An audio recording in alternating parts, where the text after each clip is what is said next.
जीवन में बहुत ही महत्वपूर्ण होती है यह अग्नि। यह अग्नि ही है जो ऊर्जा बनकर हमें जीवित रखती है। किंतु सोचिए, यदि यह ऊर्जा क्रोध की अग्नि बनकर भड़क जाए तो क्या होता है। एक तिनके में लगकर संपूर्ण वन को भस्म कर देती है। उसी प्रकार मनुष्य के क्रोध की अग्नि भी दूसरों को तो जलाती ही है, किंतु उससे पूर्व स्वयं उसे भस्म कर देती है।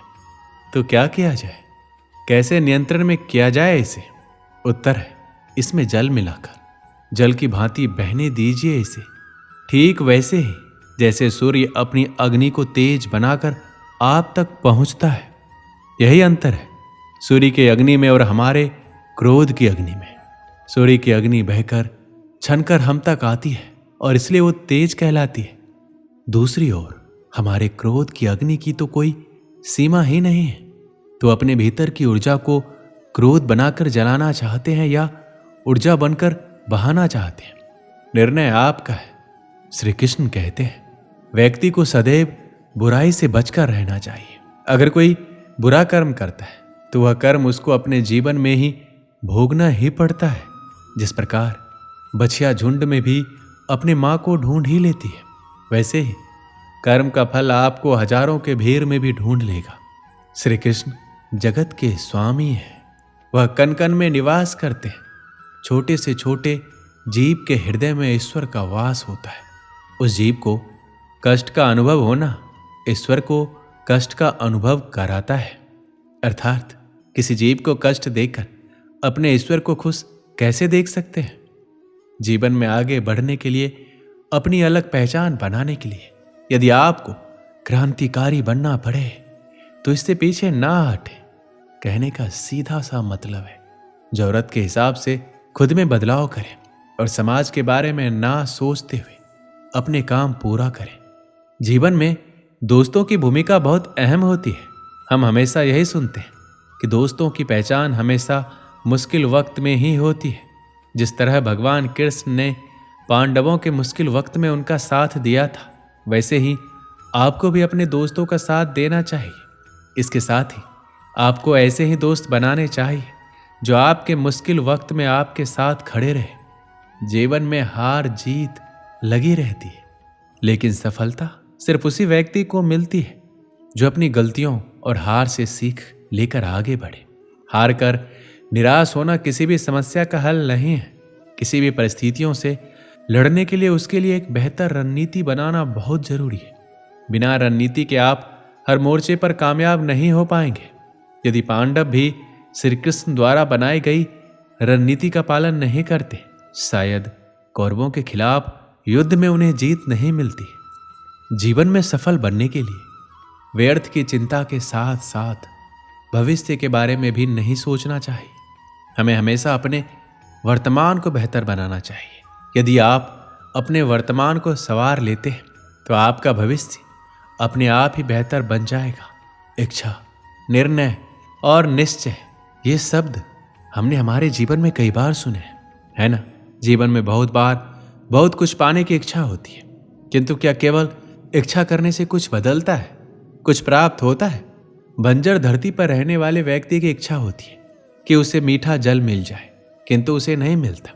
जिसने कुआं खोदने का निर्णय कर लिया, उसे धारा खोदने के लिए कुदाल मिल ही जाती है, और जो निश्चय कर चुका है उसे देर सवेर मीठा जल प्राप्त हो ही जाता है। इसलिए जीवन में केवल इच्छा ना करें, निर्णय करें और फिर निश्चित ही सब मिलेगा। श्री कृष्ण कहते हैं, मनुष्य में एक बड़ा ही विशेष गुण पाया जाता है, मूल्यांकन करना। क्या महंगा है, क्या सस्ता है। जिसे खरीदने के लिए अधिक धन लगे, अधिक परिश्रम लगे, वो महंगा। जिसे खरीदने के लिए कम दाम, कम परिश्रम लगे, वो सस्ता। परंतु क्या यही पूर्णतया सत्य है?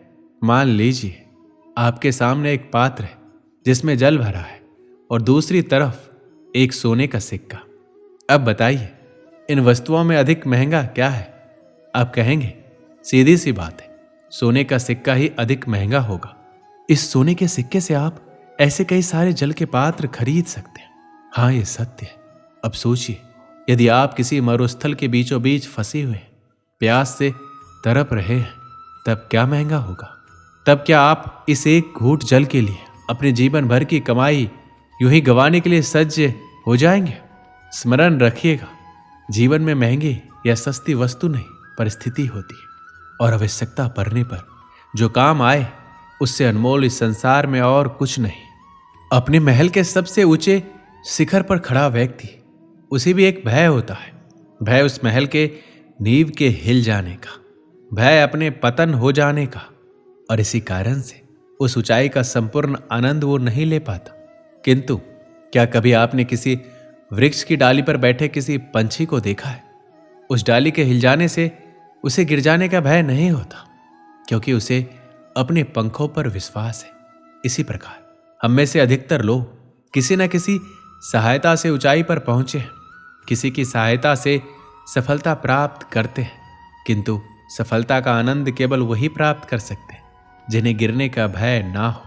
इसलिए किसी की सहायता पर नहीं, किसी के सामर्थ्य पर विश्वास कीजिए। हम जिस मनुष्य पर अति विश्वास करते हैं वही हमारे विरुद्ध षड्यंत्र करते हैं। प्रेम और विश्वास पाने के लिए अवसर मांगे नहीं जाते, अवसर ढूंढकर उस प्रेम और विश्वास को जीता जाता है। स्वार्थ से रिश्ते बनाने की कितनी भी कोशिश करें वो कभी नहीं बनते, और प्रेम से बने रिश्तों को कितना भी तोड़ने की कोशिश करे वो कभी नहीं टूटते।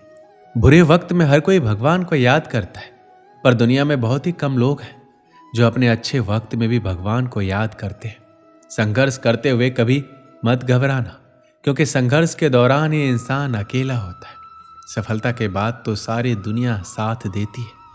प्रेम का कोई रूप नहीं होता। जब कोई एहसास खुद से ज्यादा अच्छा लगे तो वो प्रेम है।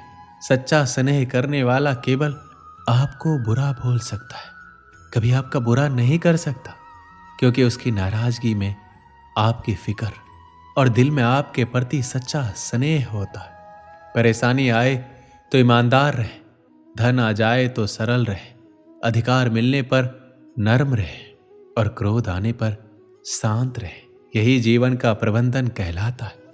यहाँ सभी के जीवन में मुसीबतें जरूर है, लेकिन जो मुसीबतों से लड़कर आगे बढ़े वही आज की महाभारत का अर्जुन है।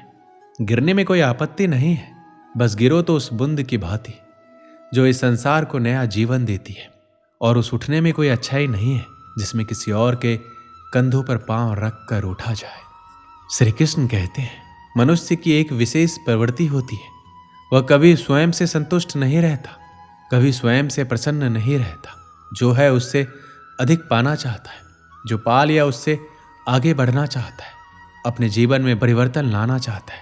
और ये प्रवृत्ति संसार में सबसे महान है, क्योंकि इसी प्रवृत्ति के चलते संसार में विकास होता है। किंतु इस बदलाव के लिए मनुष्य उसकी खोज में रहता है, जो उसके जीवन में बदलाव ला सके, उसे मार्ग दिखा सके, उसके जीवन में परिवर्तन ला सके। और इसके लिए मनुष्य संसार भर में उसे खोजता है जो उसके पास है। बताइए कौन? यदि कोई आपका जीवन बदल सकता है तो दर्पण देखिए, वो आप स्वयं है जो आपका जीवन बदल सकता है। वो आप स्वयं है जो स्वयं को मार्ग दिखा सकता है, जीवन में बदलाव ला सकता है, परिवर्तन ला सकता है। इसलिए पहचानिए अपने भीतर की शक्ति को और विश्वास कीजिए, इस संसार में आपसे अधिक शक्तिशाली और कोई नहीं है।